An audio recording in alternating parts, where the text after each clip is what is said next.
Hello. Hello, welcome. Hello, welcome. We're just waiting a couple seconds until we think we have everybody here, and we'll get started momentarily.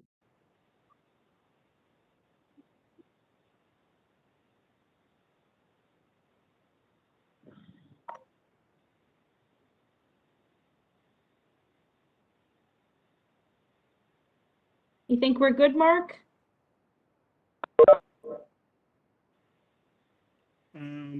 Sure, Tammy, you okay?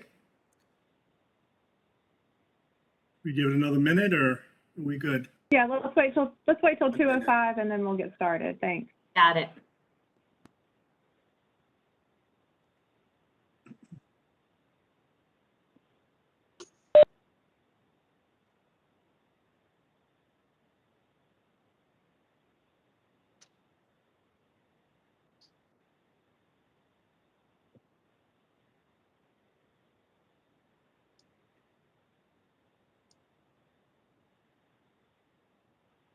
Okay. Can everyone hear me? Mark, can you hear me okay? Okay. Great. Well, good afternoon, and thank you for joining us today. I would like to welcome everyone to the consulting party meeting for the Department of the Army Permit Action, evaluating a proposal by Eversource Energy and the Department of Conservation and Recreation for the Sudbury-to-Hudson Combined Power Line Project and Rail Trail Project. My name is Beth Goslin, and I'm the Chief of Public Affairs for the U.S. Army Corps of Engineers, New England District. I will be your moderator and facilitator during today's meeting. The purpose of today's meeting is to explain our role in the permitting process and hear your views and concerns. The applicant will also provide an overview and an update on the project. The comments made at today's meeting will be recorded and are being recorded currently and considered as part of our evaluation process. The verbal comments made today, along with all written comments submitted, will receive equal consideration. One additional note, we're here to clarify any questions you have and receive your comments and feedback. With that being said, our experts and the applicant will be able to answer any process questions you may have. So please feel free to utilize the chat box to the right throughout any of today's presentations. We will allow for a brief break in between speakers to answer any process-related questions. And if time allows, we'll also be able to discuss process questions in more depth at the end of this meeting. Before we get started, I would like to provide an opportunity for any consulting parties that joined us today to introduce themselves. When I call on your organization, please state your name, title, and your organization you represent. Is there anyone with us today representing the Mashpee Wampanoag tribe?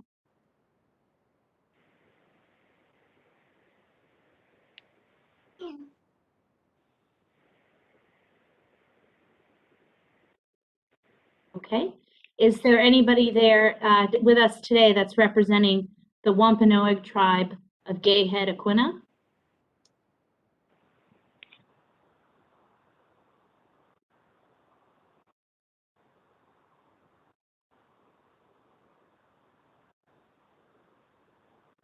Is there anybody with us today representing the Narragansett tribe?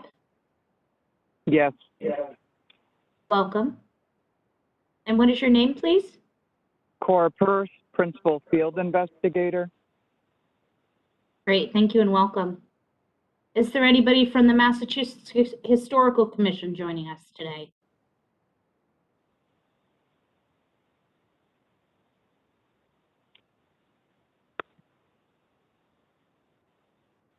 Is there anybody from the Sudbury Historical Commission joining us today?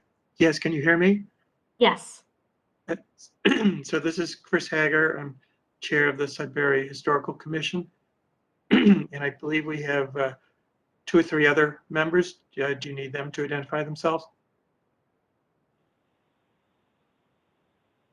If they'd like to, yes, we'd love that.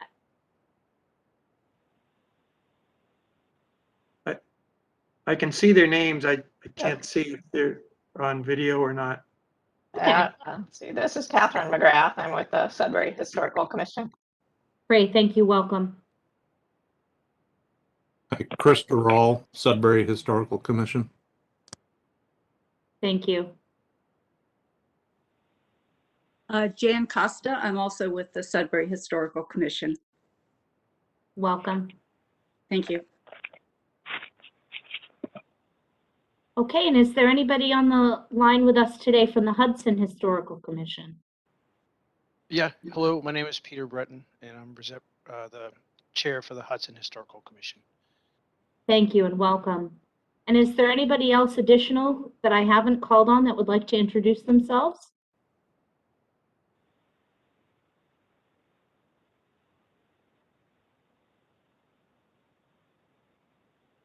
Okay, so the agenda for this meeting is shown on the screen, excuse me.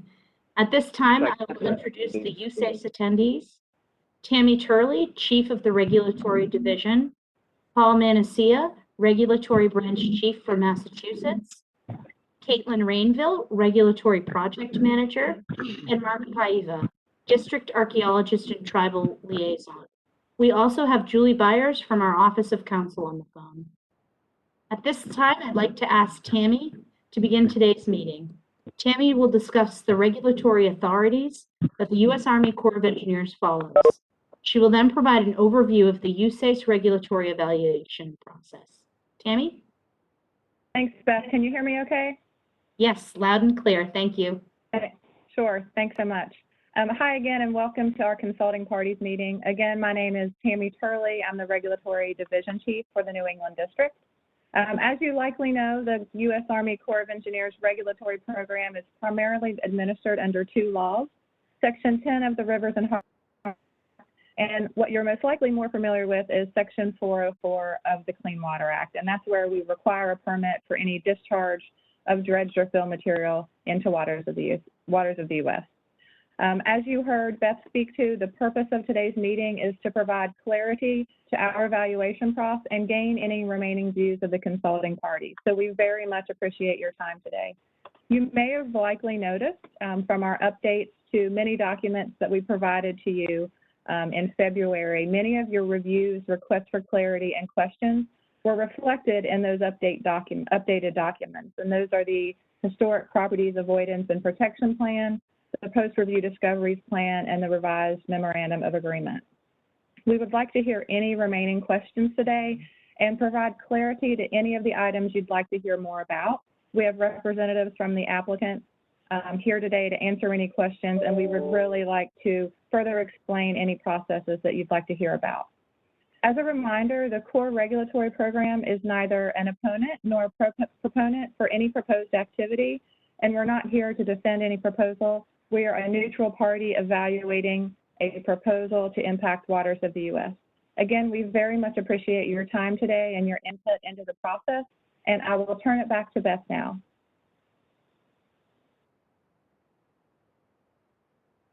Thank you, Tammy. And we do have Bettina Washington here. She said she's not able to use the microphone, so I don't know if that's, Ms. Washington, I don't know if you're able to, if you're calling in on the phone or if it's the computer, but if you're on the computer, you should be able to unmute yourself. On the phone, you should be as well, but we need someone to provide us the combination. Although you may be unmuted, but you can always use the chat box throughout this time, and we'll be able to answer your questions and receive your comments. Hello, Beth. This is Paul. I was just wondering, David Whedon has also joined us.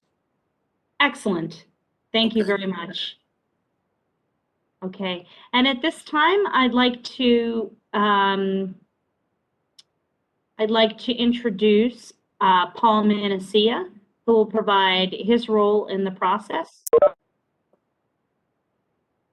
Okay. Thank you, Beth. Hello, my name is Paul Manacia. I'm the chief of the Massachusetts Branch A and responsible for the general permit verification decision related to the Sudbury-Hudson electrical line rail trail project. We are evaluating a pre-construction notification application under General Permit 9 for utility line activities and General Permit 10 for linear transportation projects and stream crossings. I will now turn it over to the project manager, Caitlin Rainville, to discuss her role. Thank you. Thank you, Paul. Can everyone hear me okay? Wonderful. Yep. So my name is Caitlin Rainville, and I'm the project manager responsible for the general permit verification. I will describe the proposed activities located within waters of the United States, which for this project includes areas below the ordinary high water mark and within wetlands. So Eversource Energy is proposing to install a 9-mile underground electric transmission line. The Department of Conservation and Recreation proposes to construct a portion of the Massachusetts Central Rail Trail above the new underground transmission line. A USACE permit is needed for minor portions of the project that are proposed within waters of the United States. The total project waters of the United States impacts are 3,695 square feet. These impacts are located at 4 isolated areas along the 9-mile section of railroad where the overall project is proposed. Of the 3,695 square feet of WOTUS impacts, 89 square feet of impacts are permanent and 3,606 square feet of impacts are temporary. And these impacts are proposed at Bridge 127, Bridge 130, and at 2 culverts. And with that, I'll turn it over to Mark Paiva for his introduction. Thank you. Thank you, Kate. Excuse me. Thank you, Caitlin. Can everyone hear me okay? Yes. Thanks. So my name is Mark Paiva, and I am the archaeologist and tribal liaison for the Corps of Engineers New England District. Thanks, everyone, for participating. We appreciate it. My role in this project is to basically ensure that we are following the guidance for historic properties, specifically Section 106 of the National Historic Preservation Act and 36 CFR 800. And I have been involved in primarily reviewing reports that have been prepared by others, by the applicant and their contractor, and also in leading the coordination process with all of the consulting parties, many of whom are on the call right now, and working through that process in order to identify historic properties, evaluate them, and then to determine whether any of these properties are impacted by the project, and finally look at ways or means to either avoid, minimize, or mitigate for those impacts. So at this point, I will turn it back over to Beth. Thank you. Thank you all. And at this time, I'd like to provide a few minutes for the applicant to provide an overview and any updates on the proposed project. Thanks, Beth. I'm going to share a presentation.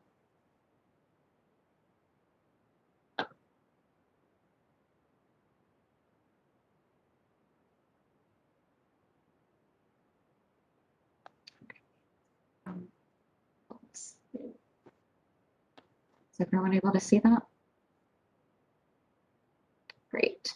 So as mentioned earlier during the introduction, this is the project that's before the Army Corps is the Sudbury-Hudson Transmission Reliability and West Central Rail Trail Project.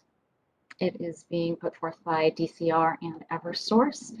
It is a joint filing between the two parties, and the project in general is a proposed bike path with a buried transmission line in the same corridor. The entirety of the project is about approximately 9 miles, with about 7.5 of that within the existing rail corridor. The construction sequence is going to be phased, with the first phase being the installation of the transmission line and then the grading that needs to be done to set a safe grade for the rail trail. And then phase 2 will consist of the final sort of fine grading and the paving of the rail trail, as well as installation of amenities and features such as pull-out areas or features that need to be installed for safe road crossings. Some of the cultural resource identification efforts that have been done to date are going to be summarized, and I'll hand it over to Brooke at this point. I can let you know if you need me to advance. Okay, thank you. Good afternoon, everybody. Can you hear me? All right, success.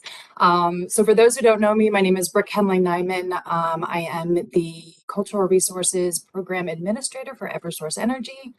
And here today on behalf of the project proponents is also Ms. Vivian Kimball from VHB. Also from Eversource is Denise Bartone. And from the DCR, we have Paul Janegi as well as Mr. Jeffrey Harris. So for this particular presentation, we thought it would be helpful to provide a summary of some of the cultural resource efforts that have been performed thus far, and to provide a summary or a bit of a discussion of the results of the archaeological investigations that took place for the project. We were also forwarded some specific questions, probably in the last week or so, so we wanted to use this opportunity to address some of those as well. In general, the slide that you're looking at right now contains 5 different documents that were produced either specifically for the project or in association with the project. 2 of them are focused on archaeological resources, which include the Archaeological Reconnaissance Survey, which was performed by Commonwealth Heritage Group. When I talk about this later, I may refer to it as a Phase 1A survey. And then the Archaeological Intensive or Locational Survey, which was also performed by Commonwealth Heritage Group. And I may refer to that as a Phase 1B. And on this particular call, we also have Mr. Marty Dudek from Commonwealth Heritage Group to provide any clarification on questions on the archaeological investigations as well. The other 3 documents are a little bit more focused on the above ground resources, and that would include the Reconnaissance Level Historic Properties Survey, and then the 2 inventory forms that contains a lot of great information on the historic districts in both the town of Sudbury and the town of Hudson. In general, you'll notice on some of these report titles that it does mention just the transmission project. However, these reports do cover the ground disturbance areas associated with both the installation of the transmission line in Phase 1 of construction and the subsequent construction of the rail trail in Phase 2. Next slide, please. Okay. So for the Phase 1A Archaeological Reconnaissance Survey, the entire width of the MBTA right-of-way associated with the project was assessed for areas that could contain significant archaeological resources. And this is probably a good time to explain the difference between what I say when I mean the right-of-way and the limits of work. So the right-of-way was basically the entire width of the MBTA right-of-way on which the project is situated. And then a much smaller subset is going to be called the limits of work. And that is more or less a much smaller subset that includes all the ground disturbance for the project. So there were several areas that were not considered sensitive for archaeological resources. And what I mean by sensitive is usually sensitivity is when a specific area could contain a significant archaeological resource, and those that are not would not have that potential. So for this particular survey, there are a couple areas that were excluded, as I mentioned, including the wetlands and highly sloped areas. These are usually not considered sensitive due to some of the existing predictive models that are based on established settlement data here in southern New England, which typically rank these areas as low sensitivity. The rail beds and other areas subjected to significant previous ground disturbance were also considered low sensitivity, and that would include the rail bed, some sand and gravel pits, as well as some areas of modern disturbance or modern development. So below are some historic photos that show some of the typical disturbance that is associated with the construction of the rail bed. On the bottom left-hand side, you'll see some cutting activities, which would have removed a lot of the culture-bearing soils. And on the right-hand side, you see some of the filling activities that would have either eliminated or deeply buried resources. Okay, next, please. All right. So the Phase 1B Archaeological Intensive Locational Survey. This is the next level of investigation that is typically performed for archaeological investigations. This included shovel testing that targeted the areas within the right-of-way with the potential for containing significant archaeological resources. So this would not include areas like the rail bed, areas of previous disturbance, or wetlands like we just discussed. The survey scope and the methods were approved by the MHC during the state archaeologist permit application process. And the Phase 1B survey was monitored by a tribal cultural resource monitor from the Mashpee Wampanoag tribe. Next, please. All right, so the results of the survey. So during the survey, 8 historic sites were identified within the right-of-way. 6 of these sites are associated with the Central Massachusetts Railroad Corridor Historic District. So those are mostly station sites, either depots or flagging sites. 6 of the sites are completely located outside of the project limits of work and will be avoided by the project. And 2 are partially within the limits of work, and the protection measures outlined in the HPAP, or the Historic Properties Avoidance and Protection Plan, will be employed to avoid impacts to the resources. Okay, next slide. All right. Pre-contact archaeological resources. 6 pre-contact sites and 2 pre-contact find spots were identified. All are located outside of the limits of work and will be avoided by the project. Typically, the probability of encountering significant pre-contact sites, many such as landing sites, the probability is increased near waterways, or at least the intersection of the project with waterways. The results of the project's Phase 1B intensive survey in these areas show some significant previous disturbance resulting from the construction of the rail bed or other activities such as sand extraction and modern development. 1 pre-contact site was identified adjacent to a waterway, but will be avoided by the project. Next slide, please. All right, so if we're looking at the portions of the projects that could contain sites such as landing sites, these would more or less correlate to the project areas that contain Bridge 127, Bridge 128, and Bridge 130. There are 2 crossings of Hot Brook, and 1 crossing of Fort Meadow Brook in Hudson. In general, the results of the Phase 1B survey do show, you can see on the aerial, some areas of previous sand extraction, which would have removed many of the sites, as well as some areas of modern development, such as the Fort Meadow Brook crossing. Thank you. All right, next, please. All right. For both of the investigations, both the Phase 1A and the Phase 1B, Alfred Hudson's 1889 History of Sudbury was consulted by a Commonwealth Heritage Group. For this particular resource, if you're not familiar with it, it is a historical narrative that notes information on 12 ancient Native American sites. Based on a lot of the locational information that was provided in this history, Commonwealth Heritage Group plotted out the approximate locations of 12 of the site areas on the 1856 Walling Atlas map to get a good idea of where exactly these are located in relation to the project area. Commonwealth Heritage Group also named each of these sites by calling them History of Sudbury Pre-Contact 1 through 12. So I'll call them either HSP1, HSP2, so on and so forth. When plotting these locations on the map, only 2 of these locations are adjacent to the project route. If you have them available, the Phase 1A and Phase 1B reports by Commonwealth Heritage Group have a very good discussion of this particular resource in their reports. That's fairly helpful. And Figure 5 of the Phase 1B intensive survey report also shows that georeferencing of the possible site locations on that 1856 atlas map. Next, please. All right.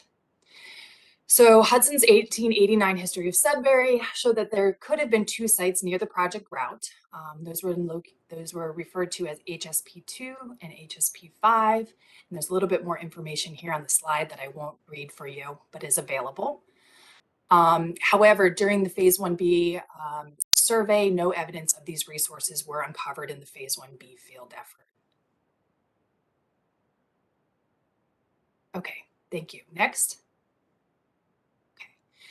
So in summary, there are only 2 identified historic archaeological resources that are partially within the limits of work, and they will be protected using measures outlined in the HPAP. Also, if any previously unidentified archaeological resources are encountered during construction, the process outlined in the post-review discoveries plan will apply. Next slide.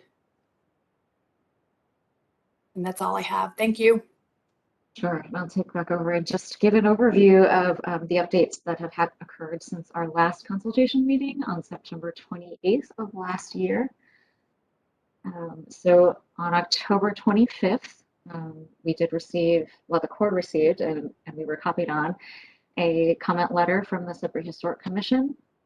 And on December 17th, the Army Corps sent the determination of effect as well as the revised permit area and area of potential effect boundaries to all the consulting parties. In addition, as part of that package, the applicants also provided the inventory form to expand the Central Mass Railroad Corridor Historic District to include the Hudson portion of the corridor. On January 14th, the Sudbury Historic Commission provided an additional comment letter to the Army Corps. On the 27th of January, Eversource conducted a site walk with their contractor to review railroad features and try to identify with more information whether they would be avoidable. And on February 10th, MHC also provided a comment letter to the Corps that included concurrence with the APE, the area of potential effect, as well as the determination of effects. On February 15th of this year, the Corps sent a bunch of updated documents that had been previously provided to all of the consulting parties. These have been revised based on the comments received in all of those letters that I just mentioned.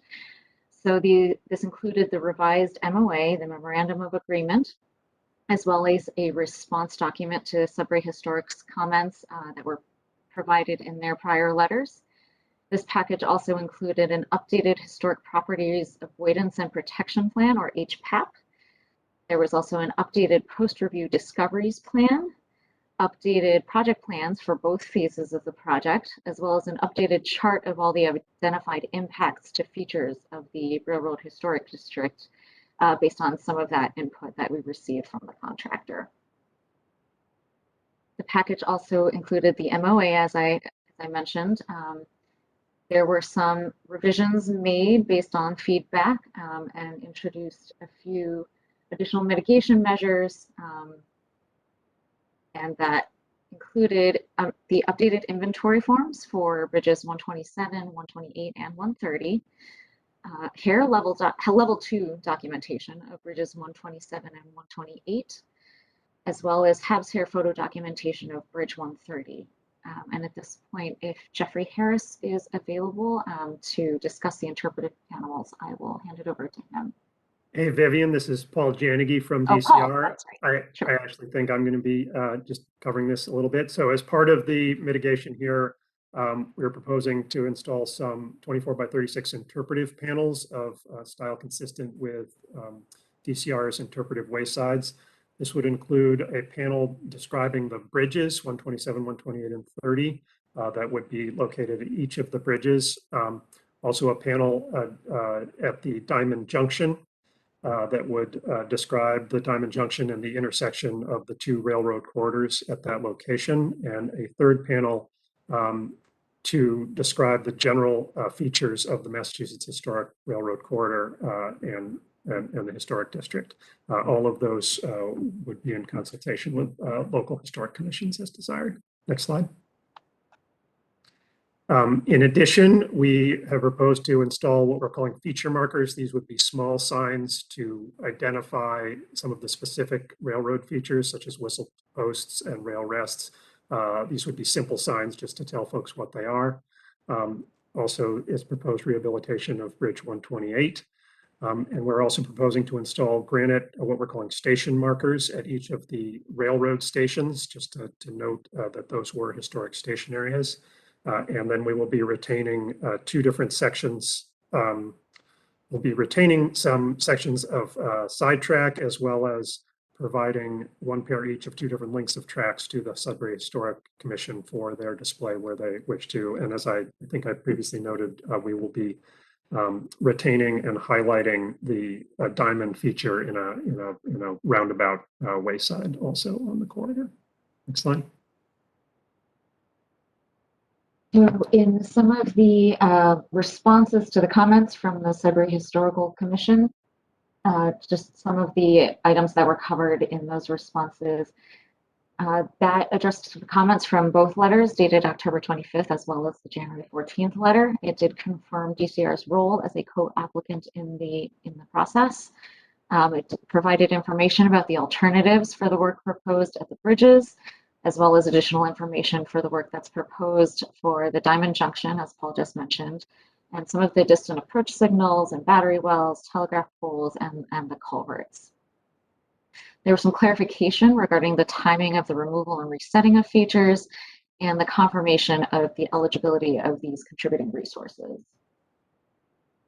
In the updated Historic Properties Avoidance and Protection Plan, it was updated to include both phases of the project, and it includes a list of all of the contributing resources to the historic district, the location of each of those features, as well as the proposed action for each of those features. It includes guidelines for removal and resetting of the features that have been identified as contributing resources. And it includes a section discussing the pre-construction preparation for these features. The contract, as well as fencing to protect them. During construction, there is a description of the activities that would happen during that phase of the work. And that includes avoidance of these areas, monitoring of the features to ensure their protection, and specific removal, preservation, and resetting methods, as well as the required reporting and corrective actions that would be completed as necessary. And then post-construction, there would be, again, some inspections completed to confirm that they've been, that the features have been protected, as well as photographic documentation, and then ultimately removal of the protective fencing and a memorandum to summarize all of the work that has been done. The package also concluded the post-review discoveries plan, and that updated document included additional information regarding unanticipated discoveries of archaeological resources, including the training that would be done, as well as notification that would be provided if something were to be discovered. And that includes distribution of the discovery memorandum to all of the consulting parties. It also updated contact information for all of the project contacts, including the Narragansett and Sudbury Historical Commission. And the figures were updated to make sure they include both phases of the project. As I mentioned, the updated project plans were provided in that package. That included all of the railroad resources and the proposed action for each. That's all shown on the plans. There are typical construction details included for removal and resetting of railroad features. There are bridge details included. That includes the treatment of the abutments. There are details regarding the Diamond Junction and the roundabout, and what is being proposed there, as well as a typical construction detail for the granite station pillars that we discussed earlier. And there's that chart of impacts that I mentioned. So this updated chart of impacts to railroad features includes, again, the list of the features, their location, and the proposed action for each, and includes features in both Sudbury and Hudson. It addresses the distant approach signals and battery wells, telegraph poles, culverts, as well as the Diamond Junction that I know have been have been brought up as items of concern. And as I mentioned, this was updated based on contractor input. And that is our summary. Thank you. And I'll Thank hand it you back so to much. Beth. Yes. So as I mentioned, we're going to pause right here to answer any process questions about the presentations you've heard thus far. After this brief pause, I will then call on each of the consulting parties for an official statement. And as a reminder, all comments received, both written or oral, will be fully considered as part of our evaluation of the proposed activity. So we're going to take a quick pause here. If you have any questions, please put them in the chat box, or you should be able to unmute yourself. So we'll just take a quick pause.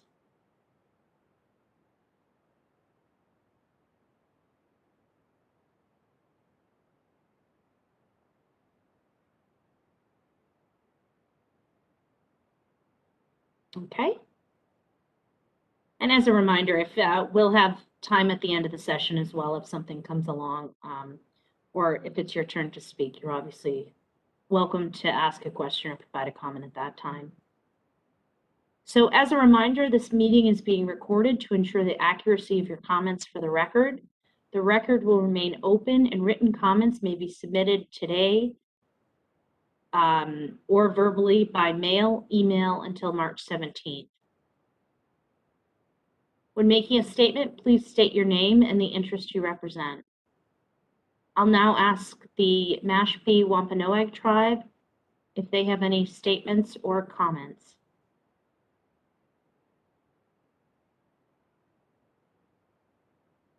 I don't at this time. I feel as though we were consulted and, we did participate in the assessments. And I'll leave it at that at this time. Thank you very much. And we'll now ask for any comments from the Wampanoag tribe of Gayhead-Aquina. I believe that may have been Miss Washington, so we'll give you a second to put things in the chat if you would like to do that.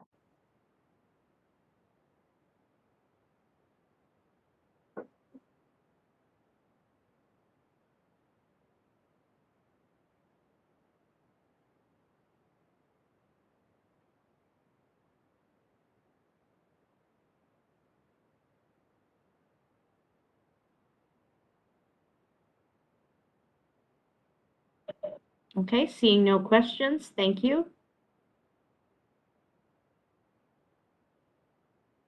And did I hear that there's a representative from the Narragansett tribe as well?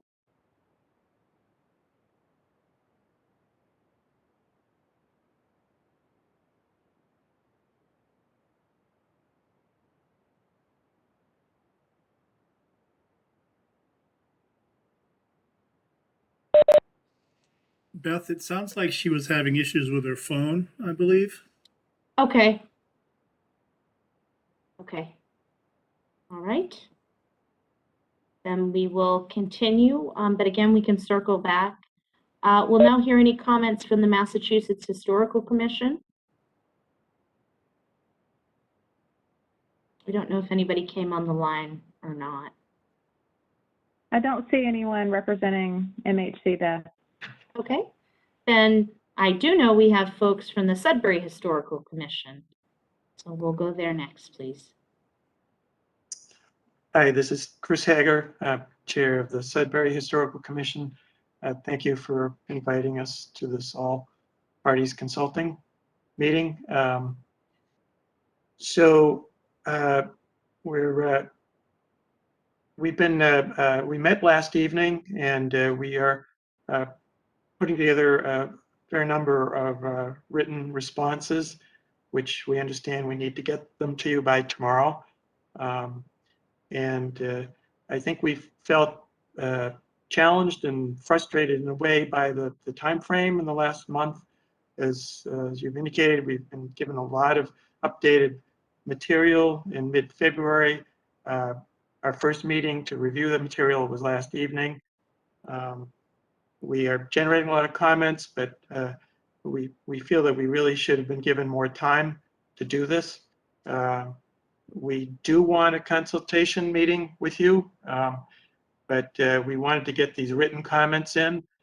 We still would like to have a consultation meeting scheduled with you. We also had wanted to get the results of the Narragansett site visit, what could be provided to us, because part of our charge under our bylaw is archaeological resources in the town of Sudbury, and it doesn't look like we're going to have access to that information in terms of providing comments by tomorrow. That's been frustrating for us.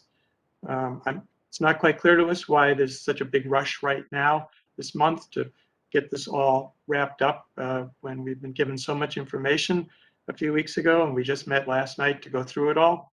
I think that's unfortunate, but you will be getting written comments from us.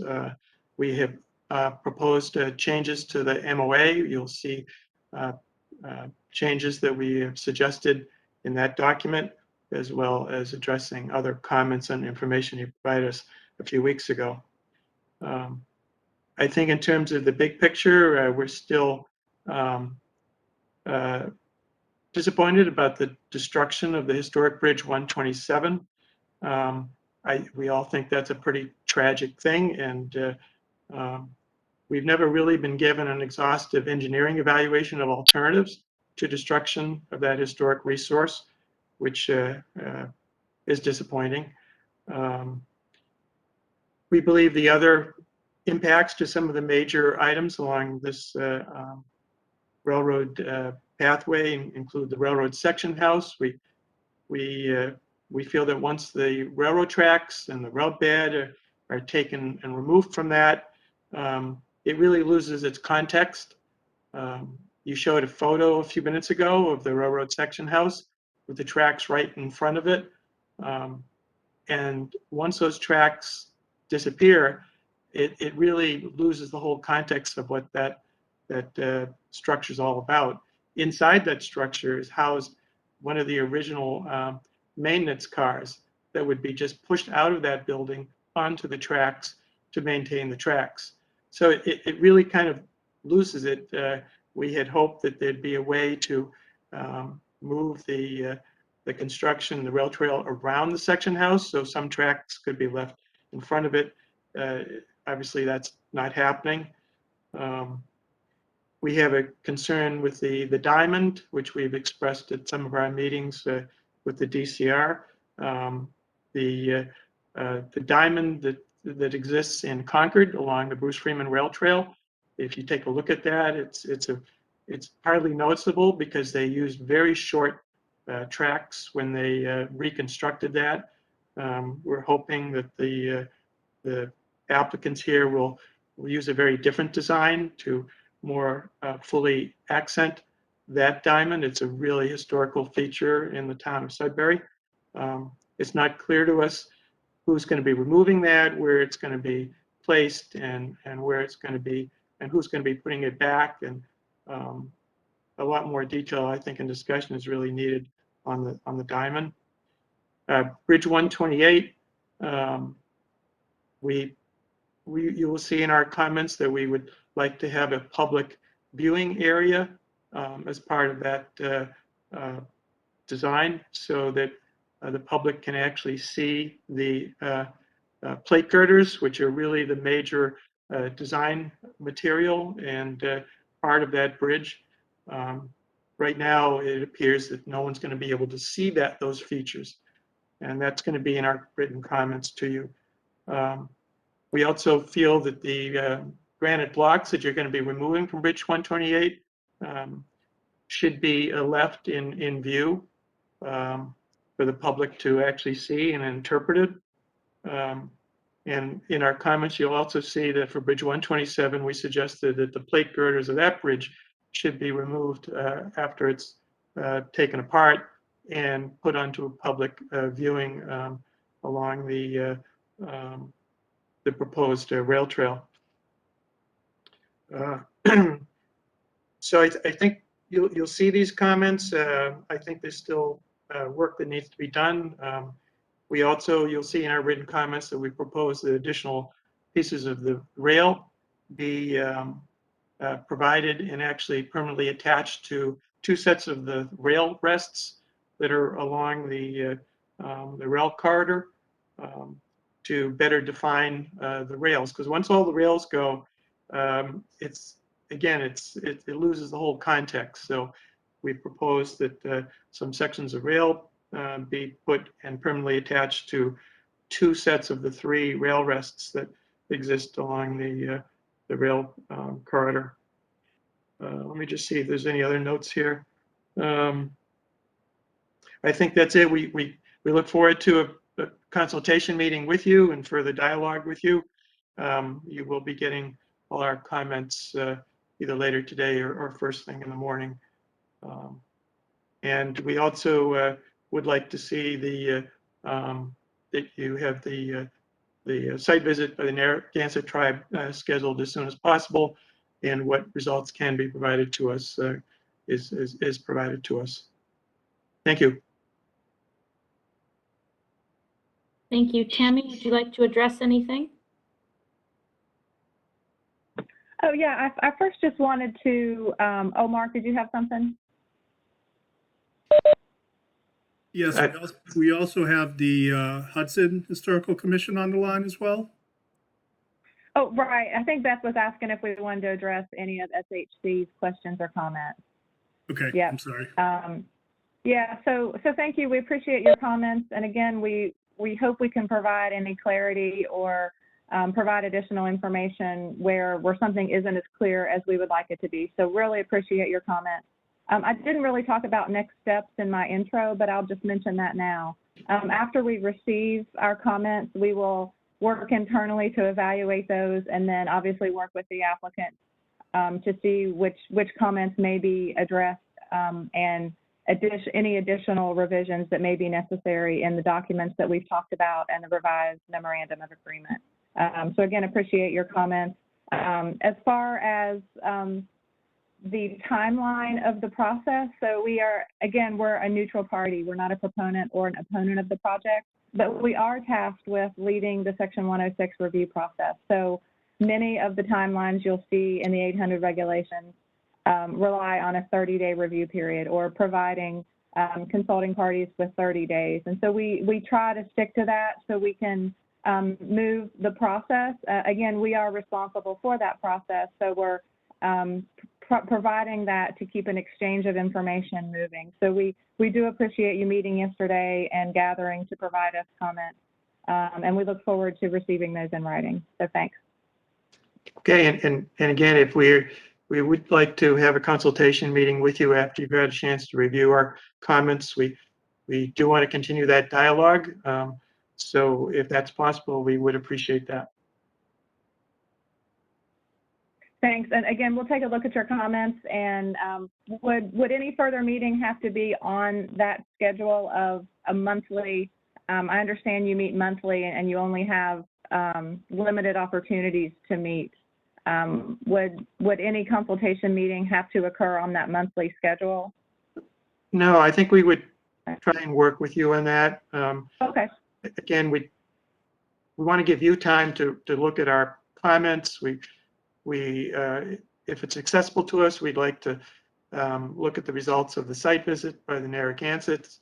And we also need a little bit of time ourselves, since we're a volunteer group, to review the material. But we would like to meet with you, and we'll try and work with you on a date and time. Thank you. Appreciate that. Thank you. And are there any comments from the Hudson Historical Commission at this time? Hi, this is Peter Breton from the Hudson Historical Commission.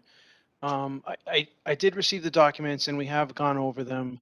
I don't have any comments today, but I would appreciate if I had the opportunity to attend the consultations that you're planning with Sudbury, just so that we can stay in the loop. That would be appreciated. Thank you. Thank you. And is there anyone else who did not have a chance to speak and would like to make a comment now? If so, please introduce yourself and your organization.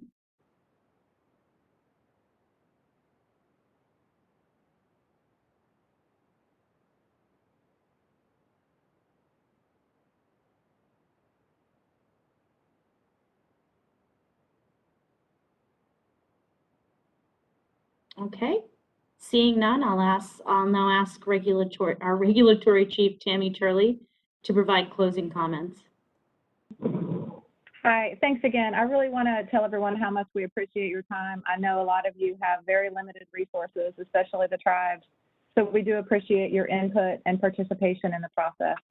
As a reminder, this 30-day comment period closes tomorrow, so please provide any comments so we can adequately address them and include them in our evaluation of the project. I'll pause for 1 second to see if anyone has any remaining questions or comments. All right, I think you have all of our contact information that you can provide those, any final views from your organization. Hearing nothing else, we will officially close this meeting. Thank you. Thank you, everybody. Thank you. Thank you.